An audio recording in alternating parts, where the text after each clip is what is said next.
I am going to talk about something very different, but could tangentially be related to human design, health, what have you. It's the way our food is grown. So, and I'm recalling this from my time in urban planning classes where we were covering agriculture. And in industrial farming, they only add the key three micronutrients back into the soil that is for maximizing crop yield production. That's nitrogen, phosphorus, and potassium. For the human body, 14 trace nutrients are needed for kind of optimal health, and that you're getting the most nutritional benefit out of said crops, fruits, vegetables, what have you, beans.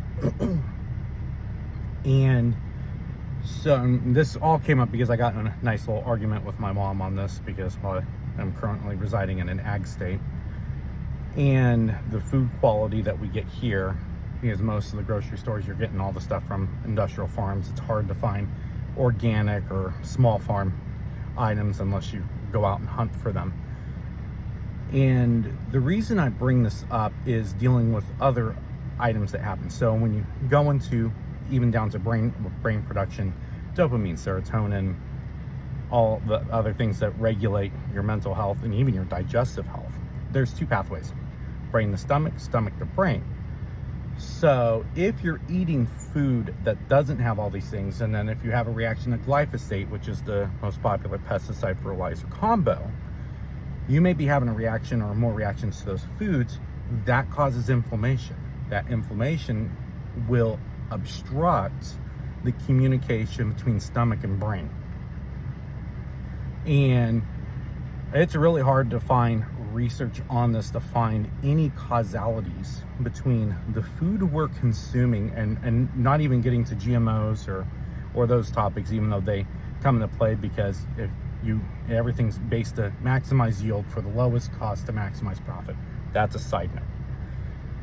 What impact does it have on the human body when you're ingesting food or even water that doesn't have all of the trace micronutrients in them?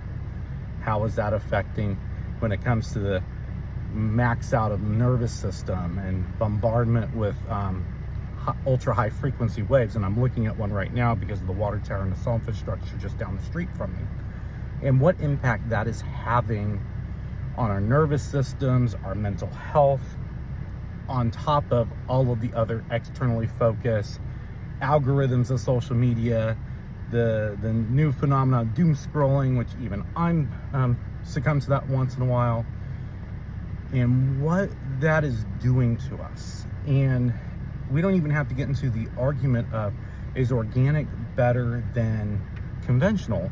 I think the question and the inquiry is, when you're dealing with smaller farms and you're not dealing with industrialized farming practices, is that food more nutritious for us? And is that going to help the stomach health and all the neurotransmitters from stomach to brain and brain to stomach? That's going to bring us back to balance. So I just wanted to bring that up and kind of leave it open-ended for discussion, because I think this is a very important topic, and it ties into human design. It ties into the things I'm watching on animism and different breathing techniques, and trying to synthesize a more holistic approach to all this, because in the end, all of us want to live healthier, happier lives. And if we come up with something that could help that discourse and get us all to the finish line, I think we're all doing what we're supposed to be doing on this planet while we're here. So if you have any information or insights or want to start discourse on that, please feel free to comment, and let's have a discussion and put our brains together and see if we can make each other as healthy as possible. And with that, have a good day.